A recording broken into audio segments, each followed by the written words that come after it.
ఓట్లు తక్కువ రావడానికి రీజన్ ఏంటి బ్రో? సోఫాలో పడుకొని అందరిని కామెంట్ చేయడం వల్ల. నిజంగా కూడా బ్రో ఫిజికల్ డ్యామేజ్ నాకు నచ్చదు బ్రో. ఫిజికల్లీ హర్ట్ చేసుకొని గేమ్ ఆడాల్సిన అవసరం లేదనిపిస్తుంది. అండ్ అక్కడ దిక్కు ఎవరున్నారో ప్లేయర్స్ కూడా నాకు తెలుసు. ఒక సిచ్యువేషన్ చెప్తాను మీకు ఎగ్జాక్ట్లీ. నేను అంత అవుట్ అవ్వడానికి రీజన్ ఎందుకంటే సోనియా వీళ్ళందరూ ఎగ్స్ ఆపుతున్నారంట. ప్రేరణని కాలు పట్టుకొని ప్రేరణని యష్మిని కాలు పట్టుకొని గుంజుకెళ్ళిరంట వీళ్ళు. నాకు వాళ్ళే చెప్పారు. కాలు పట్టుకొని గుంజుకెళ్ళిరు సోనియా మీదికి వెళ్ళి, సోనియా నైనికా మీదికి వెళ్ళి. వాళ్ళు వచ్చి నా మెడ మీద కాలు వేసిర్రు వీళ్ళని చెప్పి వాళ్ళు ఏదో అంటే ఒక్క సెకండ్ ఆలోచన నిఖిల్ సోనియా మీద మెడ మీదకి వెళ్ళి కాలు వేసాడు. నీ అమ్మ రానిరా ఒక్కొక్క అరే పృథ్వీ ఇస్తిరవతల వాడే నేను చూసుకుంటా అన్నాడు. అంటే అసలు ఏం జరిగిందని ఒక్క సెకండ్ ఆలోచించకుండా వాళ్ళు చెప్పిన మాటకి ఇంత వైలెంట్ అవుతున్నారు. దానివల్ల ఎవరికైనా దెబ్బలు తాకితే ఎవడు రెస్పాన్సిబుల్ అని నాకు అనిపించి డైరెక్ట్ పిలిచి మనం గేమ్ ఆడడం ఎంత ఇంపార్టెంటో మన హెల్త్ కాపాడుకోవడం అంతే ఇంపార్టెంట్. బిగ్ బాస్ ఆల్రెడీ చెప్తున్నాడు not for the cost of physical damage. నేనేం చెప్తున్నా అంటే మనందరికంటే వాళ్ళు చాలా స్ట్రాంగ్. మీరు వెళ్ళిర్రంటే మీరు చాలా ఇబ్బంది పడతారు. మీరు ఎంత ఆడాలనుకున్నా అమ్మాయిలతో ఫైట్ బ్యాక్ చేసుకోండి. అబ్బాయిల మీదకి వెళ్ళకండి. వాళ్ళ స్ట్రెంత్ ఎక్కువ కాబట్టి మిమ్మల్ని నూకేస్తే దెబ్బలు తగులుతాయి. ఈ ఒక్క గేమ్ తోటి అయిపోదు మన లైఫ్. ముందు చాలా గేమ్స్ వస్తూ ఉంటాయి ఆడాలి అని దాని గురించి చెప్పిన తర్వాత నేను మీకు చెప్పిన కదా ముందు గేమ్లో ఫెయిరు అన్ఫెయిరు యుద్ధము రాజు ధర్మము వైలెన్స్ గురించి ఇంత నీతిలో మాట్లాడి వాళ్ళందరూ ఎంజాయ్ చేస్తున్నారు ఇప్పుడు ఆ వైలెన్స్ని. సో వీళ్ళందరూ ఫేక్ అనిపించింది నాకు. వీళ్ళతో ఏందో గేమ్ ఆడేది అనిపించింది. ఇప్పుడు నువ్వు ఉంటే కుల్లా ఒకటే లాగా ఉండాలి. నువ్వు అప్పుడు ఒకలాగుండి పృథ్వీ మీ టీంలోకి వచ్చినాక ఒకలాగుంటే నాకు వాళ్ళు హానెస్ట్ అని ఎందుకు అనిపిస్తుంది? వీళ్ళతో ఏందో గేమ్ ఆడేది వాళ్ళు ఫేక్ ఆడుతారు వాంటెడ్లీ. మళ్ళీ అన్ని స్టార్ట్ చేసింది వాళ్ళే, మేము స్టార్ట్ చేసినామని ప్రొజెక్ట్ చేసారు. ఈ పాయింట్లోనే మిమ్మల్ని అన్నారు మీరు గేమ్ ఆడరు పక్కన గేమ్ ఆడినవరని. అదే నేను గేమ్ ఎవరిని ఆడొద్దని లేదు. ఏమన్నా గేమ్ ఆడుకోండి, టంగ్ స్లిప్ అవ్వకండి, ఫిజికల్ డ్యామేజ్ చేసుకోకండి అని అన్న. ఆ రెండు ఎందుకంటే ఒకసారి టంగ్ స్లిప్ అయితే నెక్కి రాదు. ఇప్పుడు నేను కూడా మాట్లాడిన ఫ్లోలో అది జోకులు అనుకున్నా సీరియస్ అయింది. ఇప్పుడు అది వెనక్కి వస్తుందా? రాదు కదా నా మాట. సో నాకు అది తెలుసు కాబట్టే ఆ విషయం గురించి అని కాదు, అది నేను ఫీల్ అవుతా కాబట్టి నేను వాళ్ళకి వద్దాను. ఎందుకంటే పృథ్వీ ఫ్లోలో ఎఫ్ వర్డ్ వాడినప్పుడు నాకు సార్ సీరియస్గా చెప్పినప్పుడు యాజ్ ఎ చీఫ్గా అట్లీస్ట్ మీరు టంగ్ స్లిప్ అవ్వకండి, ఇట్లాంటి బూతులు మాట్లాడకండి. నేనేదో బిగ్ బాస్ రూల్స్ గురించి మాట్లాడినా అవి వేరే వెళ్ళినాయి. డన్, నా మిస్టేక్ అయిపోయింది, ఇంకా దాన్ని రెక్టిఫై చేయలేం. కానీ వాళ్ళకి ఏంటంటే మీరు తిట్టరు, ఎందుకంటే వాళ్ళ దగ్గర తప్పులు ఉన్నప్పుడు మనం ఏలెత్తి చూపించినప్పుడు మన దగ్గర మిస్టేక్స్ ఉండొద్దు. సో వాళ్ళు బూతులు మాట్లాడుతున్నప్పుడు మనం మాట్లాడొద్దు. సో కంట్రోల్గా ఉండాలని 1-2 సార్లు చెప్పిన. అందుకనే గేమ్ ఆడొద్దని ఎవరిని అనలే. గేమ్ ఆడండి, మీరు ట్రై చేయండి 100% ఎఫర్ట్, కానీ డ్యామేజ్ మాత్రం చేసుకోకండి. అదొక్కటి నా సైడ్ నుంచి రిక్వెస్ట్ చెప్పిన. సో అదేమైపోయిందంటే చెప్పి వీళ్ళంతా మెంటల్ చేస్తారు. చెప్పిన ఏంటంటే నేను పోయి సోఫాలు ఇట్లా కూర్చునేసరికి వీడు ఆడతలేడు, వేరే కూడా ఆడిస్తలేరు అన్న ఇంటెన్షన్ పోయింది. అది ఘోరంగా నవ్వుకుని అది చూసి నేను అబ్బా చాహల్ని కింద మేము పెట్టి రబ్బా ఘోరంగా ఉంది. అది లోపల ఉన్నప్పుడు మీకు ఒక మైండ్లో ఉంటుంది, ఒక కంటెస్టెంట్లు వీళ్ళిది వీళ్ళిదని. బయటకు వచ్చాక ఏం చేంజ్ అయింది? ఎవరి మీద ఏమైనా చేంజ్ అయిందా? బయటకు వచ్చే ముందు ప్రేరణ, యష్మి, నబీల్ చాలా స్ట్రాంగ్ కంటెస్టెంట్ లాగా అనిపించింది నాకు వచ్చే ముందు నిజంగా. ఎందుకంటే అందరినీ అబ్జర్వ్ చేసిన 22 డేస్లా డే 1 నుంచి ఇప్పటిదాకా వాళ్ళు అట్లే ఉన్నారు, ఒకటే పాయింట్ మీద ఉన్నారు. ఫిజికల్ డ్యామేజ్ నేనైనా వద్దు, ఫిజికల్ వైలెన్స్ అన్నా కానీ అయితేంది చలో పోదాం అని ప్రేరణ, యష్మి ఒక్కరోజు కూడా గివ్ అప్ చేయలే. వాళ్ళు ఏందిరా వీళ్ళు ఇట్లున్నారు అనిపించేది నాకు వాళ్ళని చూస్తే. నిజంగా ఆడపుల్లులు వాళ్ళిద్దరు, ఫైటర్స్ వాళ్ళిద్దరు. వాడు ఎదురుంగా వస్తా ఉంటే పృథ్వీ రారా, నేను చచ్చిపోయినా సరే నువ్వు రారా, నువ్వు ఎట్లా తీసుకుపోతావు చూస్తా అని ఉరుకుతుంది యష్మి వారి మీదకి. అమ్మ అసలు భలే అనిపించింది వాళ్ళను. నేను ఆడలేకపోతున్నా ఇట్లా అనిపించేది అప్పుడప్పుడు చూస్తే. కానీ మళ్ళీ అదే యష్మి చిన్నపిల్లని చెప్పినా కానీ నేను మీకు ఆల్రెడీ గేమ్ అంతా అయిపోయినా కూర్చొని ఏడుస్తూనే ఉన్నది. వాళ్ళు ఆ మాట అన్నారు ఈ మాట అన్నారు అని, ఎందుకు ఏడుస్తున్నావు, ఎందుకు ఫైట్ చేసినావు నువ్వు అని నాకు అట్లా జోక్గా అనిపించింది. కానీ వాళ్ళ ముగ్గురు మాత్రం అసలు నాకు లేని ఇంప్రెషన్ వచ్చింది వాళ్ళ ముగ్గురు మీద. సీత స్ట్రాంగ్ వెళ్తుంది పోను అనిపించింది. నిఖిల్ నుంచి ముందు నుంచే నిఖిల్ గారు స్ట్రాంగ్ కంటెస్టెంట్ అని ఒక ఫీలింగ్ ఉంది. వీళ్ళు ముగ్గురు ఇంత స్ట్రాంగ్ అవుతారని ఎక్స్పెక్ట్ చేయలేను నేను. సో నాకు ఒక మంచి ఇంప్రెషన్ వచ్చింది. వాళ్ళ ఒక్క అన్ఫార్చునేట్ థింగ్ ఏంటంటే ఇంకొద్దిసేపు వాళ్ళ ముగ్గురుతో జర్నీ చేస్తే బాగుండు అనిపించింది. ఇంట్లో సేఫ్ ప్లేయర్ ఎవరు? సేఫెస్ట్ ప్లేయర్ అంటే Vishnu, Manikanta. Safe player. Smart player Sonia smart player.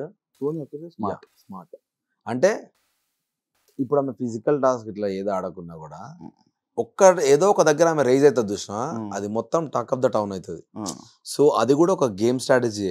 నీ ప్రజెన్స్ ఒక దగ్గర లేకున్నా ఇంకో దగ్గర ఎక్కువ చేసుకుంటావు చూసినా. సో అట్లా చాలా స్మార్ట్ మాట్లాడుతుంది. వాయిస్ ఎక్కువ ఆమెది.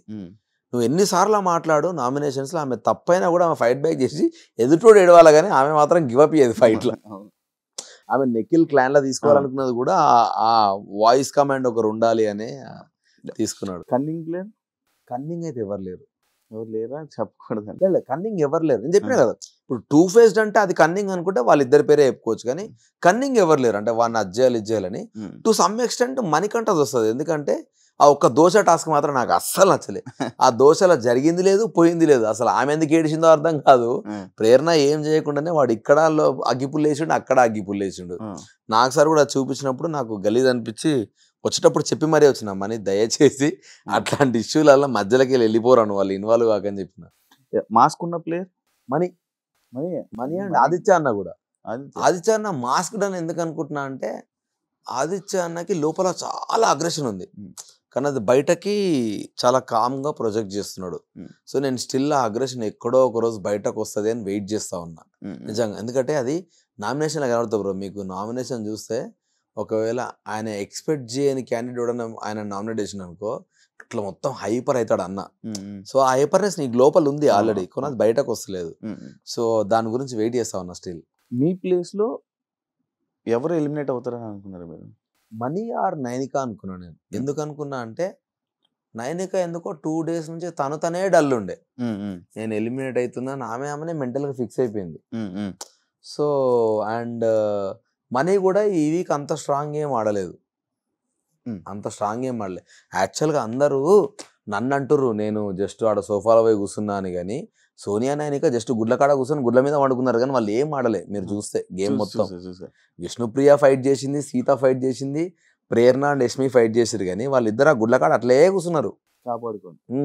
కాపాడుకోవడం అంటే బ్రో, ఇప్పుడు అమ్మాయి వెళ్ళి బుట్ట మీద వండుకుంటే ఎట్లా తీసుకుంటాం బ్రో? ఆల్రెడీ నబెల్ గాడు రుక్తే వాడు ఆడ పట్టుకున్నాడు, ఈడ పట్టుకున్నాడు అన్నారు వాడిని. వానికి అది భయమే, వాడు బయటకు వచ్చేసి అదే భయం కదా లేడీస్. ఫస్ట్ వాళ్ళు రాంగ్ టక్కుమని ఒక మాట అనేసి తీసుకోలేము వెనకకి. సో అలా క్లియర్ గా రాసింది, బుట్టను కవర్ చెయ్యకూడదు అని నీట్ గా రూల్స్ లా రాసుంటే సోనియా ఏమన్నది, ఎట్లా ఆపుతాం, బుట్టను కవర్ చేయకుండా వదిలేస్తామా? అలా రూల్ రాసింది, బుట్టను కవర్ చేయొద్దంటే ఏంది, బుట్ట మీదకి వస్తే నువ్వు డిఫెండ్ చేసుకోవాలి. అది వాళ్ళు ఒప్పుకుంటలేరు. బుట్ట మీద వండుకుంటా, నా ఇష్టం. నబెల్ నీకు తెలుగు రాకపోతే చదువుకో రూల్స్. ఏది పడుతుంది మాట్లాడింది నబెల్ని. నేను నబెల్తో మాట్లాడి నేను మణికంఠతో మాట్లాడుతూ ఉంటే సోనియా అరుస్తా ఉంది నా మీద. అసలు నువ్వెందుకు అరుస్తున్నావు, నీతోటి ఎవడు మాట్లాడుతున్నా, నేను వాళ్ళతో మాట్లాడుతున్నా అని. నేను మస్తు కోపం వచ్చింది నాకు. అసలు సంబంధం లేని దగ్గర నన్ను ఎందుకు ఇరిటేట్ చేస్తున్నారా నేను వాళ్ళతో మాట్లాడుతుంటే అని. సో అట్లా కొంచెం వాదించింది నాకు. అందుకే నేను కూడా ఆమె సంచాలకు ఉన్నప్పుడు నేను చేసే ఇరిటేట్ చేద్దాం అనుకున్నా. సో అది పక్కన పెడితే వాళ్ళు కూడా పెద్ద ఏం ఆడలే, కాకపోతే నా పోజ్ ఎక్కువ హైలైట్ అయింది. కాదు బ్రో, ఇది హౌస్లో నార్మల్గా ఇంకా లైక్ ఇంకా అసలు ఇదేం కనిపించడు కదా, ఇదేం చేయట్లేదు కదా హౌస్లో అని అనిపించిన పర్సన్ ఎవరైనా ఉన్నారా? అంటే ఎందుకు ఇంకా ఉంటున్నాడు లోపల? ఒక ఎగ్ టాస్క్ తప్ప స్టిల్ ఇంకా విష్ణుప్రియ పెద్ద ఎక్స్ప్లోర్ చేసినట్టు. విష్ణుప్రియ నచ్చలేదా? ఎందుకు విష్ణుప్రియని ఇన్నిసార్లు అంటున్నా అంటే, ఆమె మాట్లాడితే ఆమె మీద ఆమెకే కాన్ఫిడెన్స్ ఉండదు. నాకు అదే నచ్చదు. ఫస్ట్ డే 1 చెప్పిన విష్ణుప్రియకి, నువ్వెందుకు నీకు నువ్వే. నాకు అందుకే టక్కుమని ఆ పిల్ల పేరు ఎందుకు వస్తుంది అంటే, ఆమెనే చెప్తుంది నాకు బ్రెయిన్ లేదు, నాకు అంత నాలెడ్జ్ లేదు, నేను ఎక్కువ గేమ్ ఆడలేను, నేను అసలు ఎందుకు వచ్చిన హౌస్కి. సో ఆమెనే ఒక నెగిటివ్ ఆరా క్రియేట్ చేసింది అనిపించింది. అందుకని తెలియకుండా టక్కుమని ఆమె పేరే వస్తుంది, కానీ సో కావాలని క్రియేట్ చేసింది కాదు. నేను విష్ణుతో చాలాసార్లు అన్నా, నువ్వు వీక్ ఉన్నా నువ్వు చెప్పుకోకూడదు అది అంటే, నాకు రాదు, నన్ను కన్సిడర్ చేయకండి, ఏదైనా గేమ్ వస్తే కూడా నన్ను కన్సిడర్ చేయకండి. ఆమె స్ట్రాంగ్గా వచ్చింది ఒక సాక్స్ టాస్క్లో మాత్రమే వచ్చింది, బట్ ఆడలేదు సెకండరీ. కానీ స్ట్రాంగ్గా నేను ఆడతాను, అది ఒకటే టాస్క్కి వచ్చినట్టు అనిపించింది నాకు. And to some extent money fight చేద్దాం అనుకుంటాడు, కానీ మనీది మేజర్ డ్రాబ్యాక్ ఇదే, అటోటి ఇటోటి మాట్లాడుతూ ఉంటాడు కదా, అదొకటి నాకు నచ్చదు. ఆదిత్య అన్న కూడా కొంచెం తక్కువే గేమ్లా. నైనిక అయితే ఫస్ట్ 2 రోజులు చూసిన నైనికకి ఇప్పటికీ సంబంధం లేదు. నైనిక నేను చాలా స్ట్రాంగ్ ప్లేయర్, ఈ పిల్ల ఫినాలే దాకా ఉంటుంది అనుకున్నాను. ఎందుకంటే 2-3 రోజులు ఆమె మైండ్ అబ్జర్వ్ చేసిన, ఆమె గేమ్ని అబ్జర్వ్ చేసిన కదా బ్రో, ఆమె ఒకటి ఫిక్స్ అయిందంటే గుడ్ ఆర్ బ్యాడ్ దానికి స్టిక్ ఆన్ అయి ఉంటుంది. అవును. కానీ ఎందుకో పాపం మా అమ్మాయి చిన్నపిల్ల అవడం మూలానో, అందరు ఆ అమ్మాయిని నువ్వు చీఫ్గా పోయినావు అని అనడం వల్లనో, ఆ అమ్మాయి ఎందుకో డౌన్ అయిందన్న ఫీలింగ్ నాకు స్టిల్ ఉంది. ఎట్లయితే నిఖిల్ ఎమోషనల్గా ఎక్కువ అదైపోయి గేమ్ ఆడతలేడని నేను ఎట్లయితే వాడిని అంటున్నానో సేమ్ అట్లనే. సో వాళ్ళిద్దరు కూడా నాకు స్ట్రాంగ్గా కంబ్యాక్ ఇవ్వాలని నాకు ఉన్నది. సో ఈ నలుగురు ఐ మీన్ నయనిక, మణి, ఆదిత్య అన్న, Vishnu are still weak comparatively అదర్స్తో కంపేర్ చేస్తే.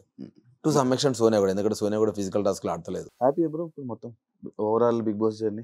బయటకు వచ్చేయడం ఒకటే డిసప్పాయింట్, కానీ నేను అనుకున్నా కదా నాకు మెమరీస్ కావాలి కొన్ని అని. నాకు చాలా హ్యాపీ ఉంది బ్రో, ఎందుకంటే నా చిన్న షార్ట్ ఏవి నాకు సార్ ప్లే చేసినప్పుడు నవ్వు వచ్చింది, బాధ వచ్చింది, అబ్బా మిస్ అవుతున్నా అన్న ఫీలింగ్ అన్ని వచ్చినాయి బ్రో నాకు. సో ఈ షార్ట్ స్పాన్ లో ఇన్ని మెమరీస్ నేను కలెక్ట్ చేసుకున్నా చాలరా అనుకున్నా. Okay, super bro, and thank you so much. Thank you చెప్పాలనుకుంటున్నారా ఆడియన్స్ కి? యా, ఒకటే చెప్తా బ్రో, నన్ను నమ్మి నాకు సపోర్ట్ చేసిన ఆడియన్స్ అందరికీ thank you so much. I love you. Yes, నేను గివ్ అప్ ఇచ్చి రాలేదు. కొన్ని అన్ఫార్చునేట్ సిచ్యువేషన్ వల్ల కొన్ని జరిగినాయి. బట్ స్టిల్ నేను ఒక్క కంబ్యాక్ నాకు ఇచ్చుంటే డెఫినెట్గా ఫినాలే దాకా ఉందామని అనుకున్నా. బట్ అది జరగలేదు. ఈ 3 వారాలు అయితే మీరు ఎంజాయ్ చేస్తున్నాను అనుకుంటా. మీకున్న నెగిటివిటీ ఏదున్నా దయచేసి నన్ను అడగండి, ఎందుకంటే అన్నీ ప్లే కావు. కొన్ని బ్యాక్గ్రౌండ్లో వేరే ఉంటాయి, బయట వచ్చేటివి వేరే ఉంటాయి. సో ఎన్నో జరిగితే తప్ప నేను అట్లా రియాక్ట్ అయ్యి ఉండుండా. సో హోప్ఫుల్లీ ఇది నా మిస్టేక్ అనుకుంటే ఆ మిస్టేక్ని మీరు వదిలేసి నాకు సపోర్ట్ చేస్తారని మనస్ఫూర్తిగా కోరుకుంటున్నా. ఇట్లనే మీ లవ్ నాకు కావాలి. నా సినిమాలతో మిమ్మల్ని ఎప్పటికీ ఎంటర్టైన్ చేస్తా. ఎప్పటికీ మీ Abhay Naveen. Thank you so much bro. Thank you bro. Last ఒక్కటి చిన్నది, ఒకవేళ మీరు ఉండుంటే ఎవరు నామినేట్ చేసేవాళ్ళు? ఒక ఇద్దరిని. ఈ వీక్ పృథ్వీ అండ్ సోనియా ఇద్దరిని. ఎందుకంటే సంబంధం లేని దాంట్లో నాతో లొల్లి పెట్టుకున్నది నబేల్ దాంట్లో. ఇంకోటి అంతకు ముందే కట్టెలు ఇరిగితే ఫైట్ చేయకూడదు అని అసలు ఉండను. జనరల్గా ఇప్పుడు నువ్వు క్రికెట్ ఆడుతున్నప్పుడు లేదంటే యుద్ధం చేస్తున్నప్పుడు నాకు అర్థం కాలేదు దాన్ని ఎందుకు వాళ్ళందరూ సపోర్ట్ చేసారు. నువ్వు యుద్ధానికి వెళ్ళినప్పుడు ఫస్ట్ 2 కత్తులతో స్టార్ట్ చేసినప్పుడు వాని కత్తి ఇరిగిపోతే వాడిని చంపేస్తావు, కానీ అరే నువ్వు కత్తి తెచ్చుకోవాలని వెయిట్ చేసావా బ్రో? నాకు ఆ లాజికే అర్థం కాలే. వాని కట్టిరిగిపోయినప్పుడు ఎందుకు ఆడతావు అంటే వాని కట్టిరిగితే నా మిస్టేక్ కాదు. కావాలంటే నువ్వు పాస్ చెప్పు గేమ్ని, నన్ను ఆడొద్దని ఎట్లా చెప్తావు? సో నాకు ఆ లాజిక్ అర్థం కాలేదు. సో కట్టెలు ఉన్నప్పుడు ఆడాలంటే మరి నువ్వు పాస్ చెప్పాలి. మరి అదే అంత సెన్సిబుల్గా మాట్లాడినప్పుడు నేను దమ్ము తీసుకున్నప్పుడు మరి అది కూడా నువ్వు నా ప్రాబ్లమే కదా, మరి దానికి పాస్ చెప్పాలి కదా. అప్పుడేమో పాస్ చెప్పలేదు. నిఖిల్ గేమ్ ఆడు నువ్వు, నేను పాస్ చెప్పలేదు అన్నారు. సో నాకు నచ్చలేదు, అది బయాస్డ్ అనిపించింది. సో అందుకని ఆమెను అనుకున్నాను. అండ్ పృథ్వీ వాడు అగ్రెషన్ మణికంఠ మీదకి పృథ్వీ వెళ్ళిన విధానం నాకు నచ్చలే. కొడతాడేమో అని అనిపించింది, అంత ఘోరంగా వెళ్ళిండు ఆ గొడవ అయినప్పుడు. సో పృథ్వీకి ఆల్రెడీ చెప్పిన, పృథ్వీ నువ్వు వయలెన్స్లో ఎక్స్ట్రీమ్ పోతున్నావురా అంటే, ఎస్ బ్రో నేను మారిపోయిన పృథ్వీని చూపిస్తే నేను మీకు అన్నాడు. ఒకవేళ నువ్వు నాకు మారపోతే నేను నామినేట్ చేస్తారంటే చెయ్యని అన్నాడు. సో అదే మారలేదు, అందుకని అదే రీజన్ చెప్పి నామినేట్ చేద్దామని అనుకున్నాను. Thank you so much. Thank you bro. Thank you. ఇంకా మంచిగా బెస్ట్ ఆపర్చునిటీస్ వచ్చి బిజీగా ఉండి మంచి లైఫ్ సెట్ అవుతుంది మనస్ఫూర్తిగా కోరుకుంటాను. Thank you so much. Thank you. Thanks a lot.